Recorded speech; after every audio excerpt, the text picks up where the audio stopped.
now we have with us Bill Parker, a Navy man. You were a Navy man. That's right. A Jeff Navy was man. a Navy man himself. And for many, many years, he was chief of staff to my good friend Admiral Kaliris. And he was president of the East-West Institute. And he's doing so many other things to help our country. Mm-hmm. And we're going to talk to him about what the heck is going on in Ukraine. Mr. Parker, how are you today? John, good morning. And I'm absolutely thrilled to see how much coverage you're getting all over the globe right now. There are friends of mine that are reaching out from all over the planet talking about your show. So it's very exciting. Well, the joke I tell is our 5 o'clock show.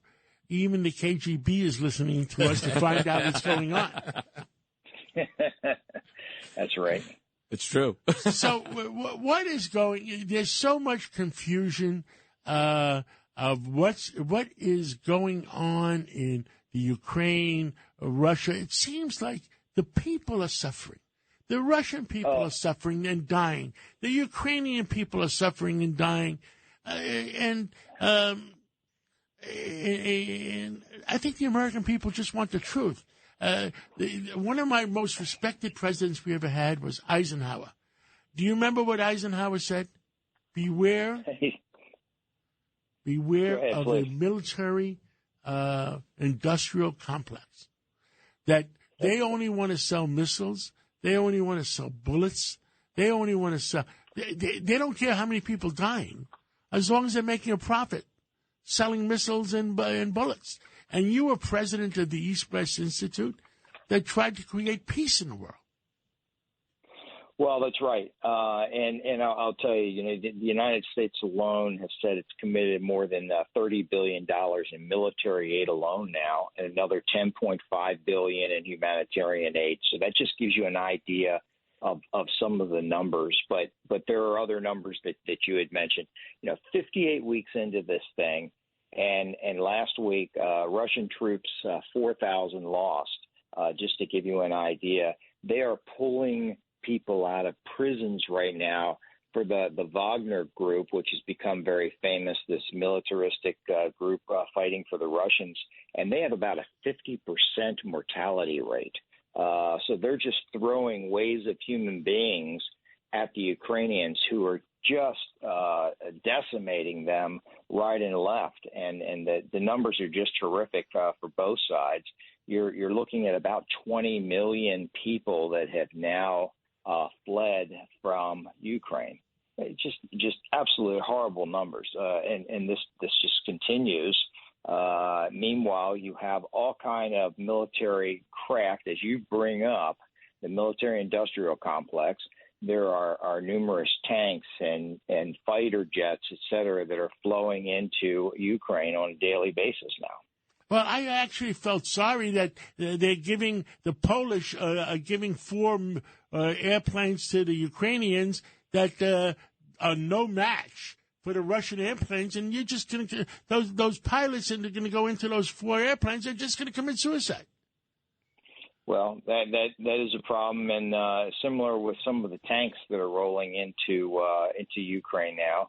But I will say the Ukrainians have certainly surprised the Russians on their capability and on their military planning, both strategically and tactically. It's pretty amazing. Putin thought he was going to roll in there and it was going to be like Crimea. It was going to be a week or two and this is over, and that certainly hasn't been the case. Well, it's. But I mean, I don't think there's any peace in the near future. What do you think is happening? What do you think is going to happen? It looks like we have the new evil alliance, just like in the James Bond movies, Spectre. China has signed up Russia. China has signed up Pakistan, India, now the Saudi Arabians, and had arranged for the Saudi Arabians to sign on with Iran, and signed up with Brazil, signed up with Venezuela, Cuba. I mean, they're signing up like no tomorrow. Well, I mean, you have the world perspective, so give us your world perspective. Well, that is a very good idea of what's going on in the world right now. And when you look at the fact that North Korea is saying that they are on the brink of a nuclear war, and they're certainly very capable now. They tested more missiles last year than any time in their history. They're probably on the brink of another nuclear test itself. They are looking at the Nimitz strike group as a potential threat, and so they're doing their own offensive drills now. So the United States has now put B-52s and B-1s onto the peninsula, and so this is expanding. But you're right on these alliances: North Korea, China, Russia, Venezuela, Israel. Iran. Saudi Arabia, they're building this alliance, and if China gets control of the oil flow, we have a problem, especially since we have reduced our drilling in the United States. So we need to look at this. John, you and I talked many years ago, and it was in one of my earlier books. We talked about the fact that if we didn't back in 2014 and 2015 start building ships and aircraft, et cetera, at that point, I know military-industrial complex, but that we would be overtaken by the Chinese in the size and capability of our military. And now they have a more modern Navy than we do. They have a larger Navy than we do, and they are expanding. They say they want to triple the size of their nuclear weapons arsenal in the next 10 years, and they are moving in that direction rapidly. And they have those hypersonic missiles that we're not, that are maybe, and I hope not. I'm not privy to insider information at our defense departments that they may be more advanced than we are in the hypersonic missiles. Well, they certainly are pushing the hypersonic missiles, which was actually started by the Russians, who have a very capable rocket and missile program. They have for a very long time. Our ballistic missile defense capability is quite significant and is increasing really by the day. So that continues to improve.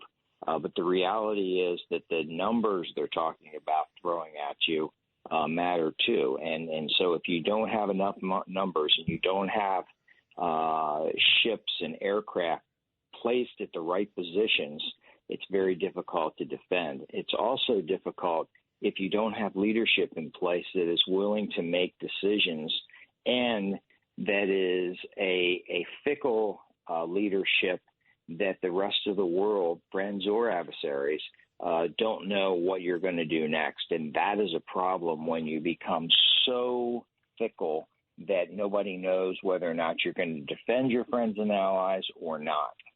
We are chatting with William Parker here on Sid and Friends in the Morning. John Catsimatidis, Chad Lopez, and myself, Dominic Carter. And Mr. Parker spent some 37 years in the Navy. We started out talking about Ukraine, a top official.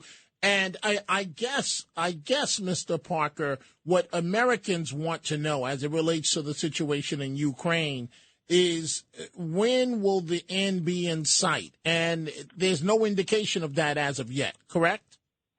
I don't think there is an end in sight, Sid, and I say that because in many ways I think Putin believes that he's backed into a corner now. He has been charged with war crimes, and quite frankly, they've said that there's over 61,000 war crimes that are committed now in Ukraine. So I think Russia feels like they're backed into a corner where they now have to build an alignment with other countries like China, which I don't think they're really crazy about doing, but they don't really have a choice. So I don't see an end in sight anytime in the near future. Well, it's a very sad situation, and Russian soldiers are dying, Ukrainian soldiers are dying, and there's always the question of, will the U.S. be pulled into this? What do you think? I think we're already pulled into this.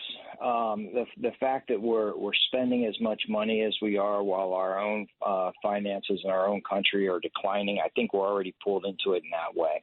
the fact that we're sending pretty high-tech equipment over there. Remember, we left $80 billion worth of equipment under this administration in Afghanistan. And so we want to make sure we don't repeat that to where people are able to, our adversaries or potential adversaries are able to go in and look at the equipment we have and rebuild it, reverse engineer it, if you will, or just use the equipment against us, which is happening right now, not only with equipment but with people. Remember that many of the Afghan special forces that we trained in Afghanistan for the decades that we were there are now fighting in Ukraine for the Russians. Also, you have to look at the fact that throughout the entire 10-year perspective in Afghanistan, when the Soviet Union was there, they lost 15,000 troops. So far in this just over a year, they've had 200,000 casualties and 60,000 troops have been killed. So the numbers are just huge. Not only for the United States and our impact, but also for the Russians. And by the way, I would not be surprised if you see a coup in Russia at any day. A coup, really? Well, Yeah. the Russians are they want to put somebody on our radio show that will give us the Russian perspective. Well, there you go. That would be interesting, but I would not be surprised at all if you see a major coup attempt happen in the very near future. The Russian people are suffering mightily as well, and they certainly and the don't want oligarchs a war are with suffering. the United States. The billionaires are suffering. Well, the billionaires are not only suffering, but they're being killed right and left. I mean, you don't want to be an oligarch in Russia right now because you end up falling out of windows, high-story windows, or you end up disappearing. Yes, 100%. Well, thank you, Bill Parker, and keep fighting for our country. Keep fighting for the truth, and we'll catch up with you again real soon. John, it was always a pleasure. Thank you. Thank you.